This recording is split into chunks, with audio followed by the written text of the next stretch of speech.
Good morning, Nerdfighteria. It's Saturday, July 16th. Almost a year and a half ago now, I set out on a mission to rename all of the Sharpie colors. You see, Sharpie is not very good at naming colors, and they're even more obtuse about actually telling you what the colors are named. I made a whole video about it last Midsummer in July, which is linked in the doobly-doo.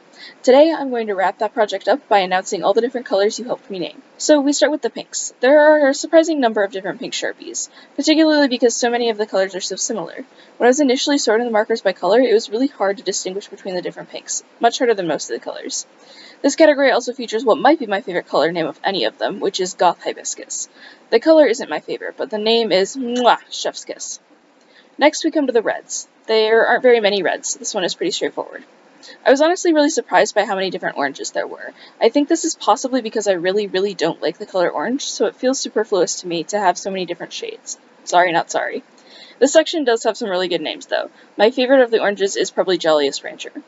There are very few yellows, but more than I thought there would be before I sorted my Sharpies. I think this also contains the first case of me having a Sharpie in extra fine point, but not fine point. This clip also has a little extra time at the end because it's interesting how when you first write with Radioactive P, thanks for that lovely name by the way, it looks exactly like Yellow Brick Road, but as you let it dry, it gets much more neon. Now we're moving on to the really long categories. There are a lot of greens. Not only that, but the newest set of Sharpies, the Mystic Gem Pack, introduces like 3 or 4 new greens. Sharpie just really likes green. The Mystic Gem Pack did give us a few, well, gems, though, since that's where Ghost Moss comes from. That's also definitely one of my favorite color names. The variety of greens may have implications about our ability to see different shades of green, but I'm not really certain. I might just be totally making that up. I only know a small amount about perception. This category also had a fun little bonus poll in that I knew immediately I wanted to name one John Green and another Hank Green, so I got to ask the Nerdfighters which green each of those should be. Blue is the largest category, which I think makes sense because blue is the most common favorite color. When lots of people have the same favorite color, there becomes a desire to distinguish oneself from everyone else by picking a specific shade as your own. I wish there were more purples, but I can honestly appreciate all the different shades of blue, especially ones like Cerulean and Crystal Tide, which is all the way near the end of the list. I also got my scale colors mixed up and accidentally wrote dragon scales for the sparkly one, but it's actually mermaid scales.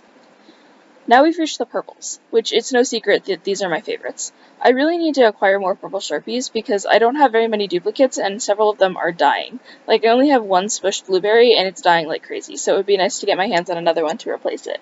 I feel like the purples are similar to the pinks in that they can be hard to distinguish between. I really think Sharpie could do with more browns.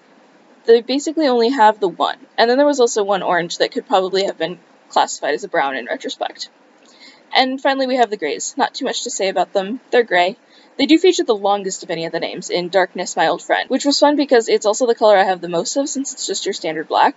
So as I was making labels for each of the markers, I had to write out that whole long phrase for each one. It was hard to balance writing small with writing legibly, as it always is with fine point Sharpies, as opposed to extra fine point. So that's all the colors, but I am going to use the purples for just a moment in an attempt to illustrate a point about why I was doing this. Here I'm holding 3 Sharpies, and from their casing, they all appear to be the same color. I hope the lighting shows that clearly, but I promise, in person, the caps of these look completely identical. But when I write with them, there are very clearly 3 completely different purples from each other. Conversely, hopefully you can tell that the caps of these 2 purples really don't match. They're subtly different from each other. But when I write with them, they look the same. As such, you can't reliably tell from the outside what color a Sharpie is. You have to make a custom little label to put on each of them to indicate which color is actually inside. Anyway, that's all the colors. I hope you enjoyed looking at all the pretty colors, and I hope you got a kick out of some of the names. Let me know in comments which one you like best. DFTBI!